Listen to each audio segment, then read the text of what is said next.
298 लोग कह रहे थे यस, 230 लोग कह रहे थे नो। यस वाले ज्यादा थे, दोनों चाहते थे विमेन रिजर्वेशन, गवर्नमेंट भी ओपोजिशन भी। फिर भी बिल फेल क्यों हुआ? ये कैसे पॉसिबल है? क्योंकि इंडिया में दो तरह की मेजोरिटी होती है। पहली सिंपल मेजोरिटी, मतलब 50% से ज्यादा, ये नॉर्मल बिल्स के लिए होती है। दूसरी 2/3 स्पेशल मेजोरिटी। ये सिर्फ तब चाहिए जब आप कॉन्स्टिट्यूशन बदलना चाहते हो, और ये बिल था कॉन्स्टिट्यूशनल अमेंडमेंट, इसीलिए चाहिए थी 2/3 मेजोरिटी।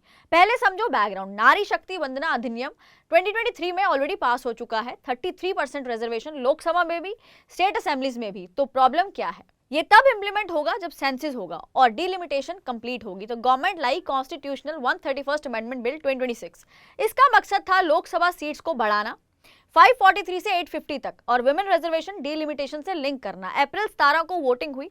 528 मेंबर्स प्रेजेंट थे, फेवर में 298, अगेंस्ट थे 230। 2/3 मेजोरिटी के लिए चाहिए थे 352 वोट्स, 54 वोट्स कम पड़े, बिल फेल हो गया। अब समझो कॉन्स्टिट्यूशनल अमेंडमेंट बिल कैसे पास होता है। स्टेप 1 बिल इंट्रोड्यूस होता है लोकसभा में। स्टेप 2 लोकसभा में डिबेट होती है। स्टेप 3 2/3 मेजोरिटी चाहिए होती है लोकसभा में, यहाँ बिल रुक गया। स्टेप 4 बिल राज्यसभा में जाता है। स्टेप 5 प्रेसिडेंट साइन करते हैं, तब जाके एक्ट बनता है। ये बिल स्टेप 3 पर ही फेल हो गया। 12 सालों में पहली बार ऐसा हुआ है। अब समझो असली गेम। अगर सीट्स पॉपुलेशन के बेसिस पर बढ़ने लगी, यूपी बिहार 80 सीट्स, आज कल और ज्यादा तमिलनाडु केरला, जिन्होंने पॉपुलेशन कंट्रोल किया है, उनका इन्फ्लुएंस कम हो सकता है। ओपोजिशन ने कहा ये विमेन बिल नहीं है, ये इलेक्टोरल मैप चेंज करने की कोशिश है। गवर्नमेंट ने कहा 1971 की सीट्स पे 2026 का इंडिया कैसे चलेगा? 1 पर्सन 1 वोट 1 वैल्यू।